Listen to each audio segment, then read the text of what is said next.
Will we see Chris Bumstead on the Open Olympia stage?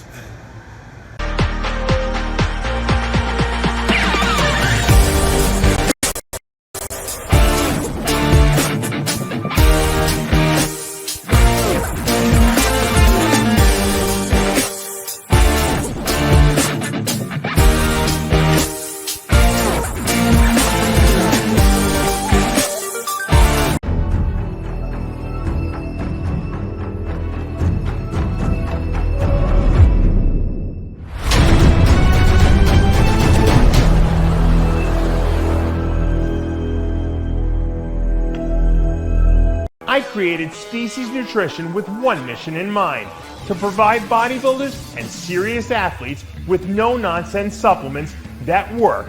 I put my name and reputation on every bottle of Species Nutrition products. If you want to be your absolute best, join the evolution.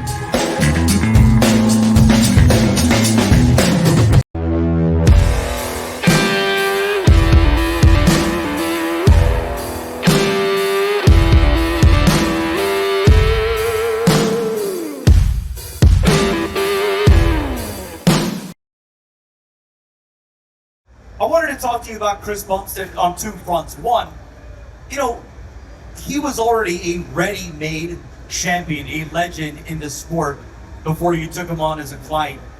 What was that process like? Because I have to imagine for someone like you and the reputation that you have, there is a giant risk in taking on a legend like Chris Bumstead and seemingly, look, if he wins, that's Chris Bumstead's gonna win.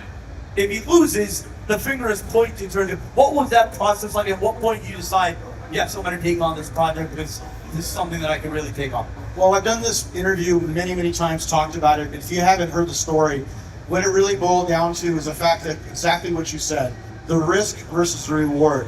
Do I want to stake my reputation in all the Olympia titles with the biggest known name in bodybuilding, which is Chris Bumstead? And I said, no, I don't want to do it. Because number one, I didn't have a close relationship with him. I had a much closer relationship with his wife, Courtney, but I didn't really know Chris at the time. I knew him just from passing. I knew him from backstage, congratulations, shaking hands and high fives. And when he had reached out and we started talking, my wife was the one that convinced me and said, look, you're really good. She believes in me. She's been at so many Mr. Olympias. She's been there when all of Phil's wins. She's been in there. I mean, my son's 11 and he's been to 12 Mr. Olympias. By the way, his son, Cameron, is quickly becoming one of the top interviewers in all bodybuilding. He's 11 years old. This kid knows more about bodybuilding in one finger than one of you know both hands. And basketball. And basketball. The kid knows Michael Jordan's teammates from the 96 team. It's incredible. So we grew up in a world, in a family of bodybuilding. Everything that we've done. But when my wife spoke to me, she said, look, I can see why you don't want to train Chris. But let me tell you why I think you should train Chris. You've taken athletes and helped them win the Mr. Olympia title in many divisions. And you've also worked with Jay in 2009 where you lost. To this point in 60 years, there's only been one Mr. Olympia that has ever lost and won again. And that was in 2009 when Jay and I worked together, the year of the foot stomp. And that was a very legendary year. So you did that too, you were a part of that.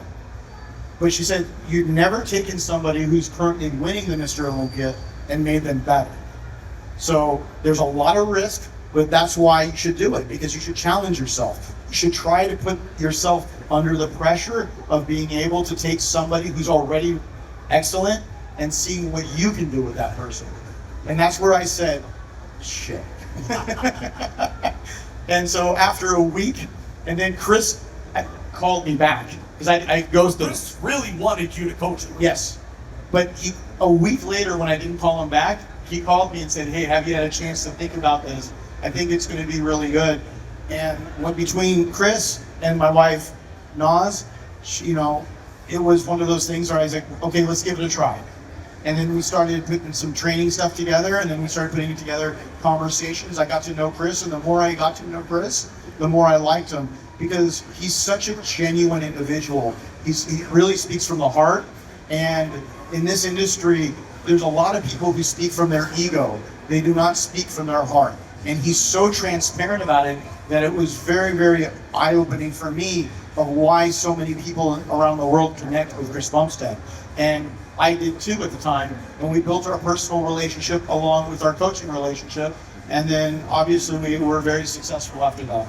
I was going to ask you sort of a generalized question, but since we're on the topic of Chris Bumstead, again, you're taking on a ready-made legend. I'm just curious because I think a lot of people, they want to know the inner workings of Hany Rambod, the secret of success, how you've been able to tap into an athlete's strengths, their weaknesses, and optimize their best. You get someone like a Chris Bumstead. What is the game plan when you're talking about changing up his training or maybe modifying a few things about his training, his diet? What was that process like? Well, the process starts with him and his old coach, Ian. Ian, who's also his brother-in-law, did an amazing job coaching him for 3 years. What I had to do is be able to figure out what was working from him and then what could have slightly been better with just pushing him a little further. But it started with that blueprint because it was already successful. So if it's not broken, don't fix it.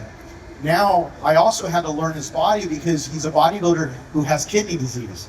So we had to really make sure that every point of the training, nutrition, supplements, everything had to make sure that they were never going to toxify his system.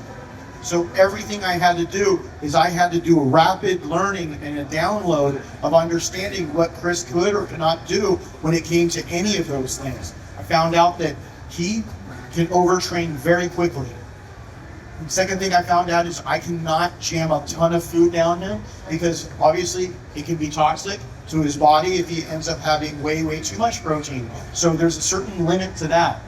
Also, supplements. It could be natural supplements, super supplement, anything has to be regulated at a very conservative level because his body can end up going sideways because of his kidney disease. All of these things I had to rapidly learn so that I had to be able to build a program for him specifically and not coming from someone else that I could create a template in my mind and say, okay, this is what I normally do. There's nothing normal about Chris. Between you and me, there's no audience here, there's nobody watching at home. Did you know he was going to announce his retirement? Or did that come as a surprise? Not 100%, but I had a really good feeling because it was going in that direction. So he didn't indicate to you before making an announcement? No, there was a lot of indications because there's a lot of backstory, but because there's stuff coming out about it, I'll let him talk about it, but there's multitude of things that were going on. One of the biggest that you guys all know about is that he had a baby. And as soon as he had the baby, that's very life-altering. And obviously, some athletes compete for the money. He never did for the money. He always did it for the passion. He made his money not from the stage. I think he made 50 grand 2 weeks ago. 50 or 60, I think it's up to now. The Open 600, the Classic is 60, which there's a big discrepancy, which is definitely at some point needs to get addressed. That he's going to address as well, personally. Yes. So those are things that I'll allow him to tell, but the baby obviously is going to change anybody's perspective when you go out and have a child, let alone someone. I had 2 Olympia winners the same year have children. You know, normally Olympia winners do not, people who compete in Olympia, let alone winners, have children. But I think it's a little bit about the story of also trying to keep our athletes healthy and for them to be able to reproduce. And that's both Derek as well as Chris, and I'm very proud of that. But that is very life-altering, but that also changes the whole dynamic of the thought process when somebody's having a child as they're being Mr. Olympia. Well, the other day, and again, this seems to run contrary to what you're saying, but the other day he did post a picture of himself, I think 5 days after the Olympia, and obviously it's going to spark discussion as to whether or not, with that size, with that frame, we will ever see Chris Bumstead on an open Olympia stage. Now, he has indicated in the past that he would. You're already laughing. So I'm going to guess the answer is no, or the answer is he'll have an announcement coming up. I don't know, what's your question? Will we see Chris Bumstead on the open Olympia stage? Chris has always talked about doing at least one open show. He's talked about doing at least one open show. That's probably one of the few boxes if any, that are left that are unchecked. But that's something that he has to decide. You know, I mean, obviously we all saw him retire off of the classic physique stage and at the Olympia, and that was a tearjerker. I don't think there was a dry eye in the whole house. But when it comes to him and open, that's a decision he needs to make. And obviously he has a big frame. There's a lot that he could do, but that's his story to tell.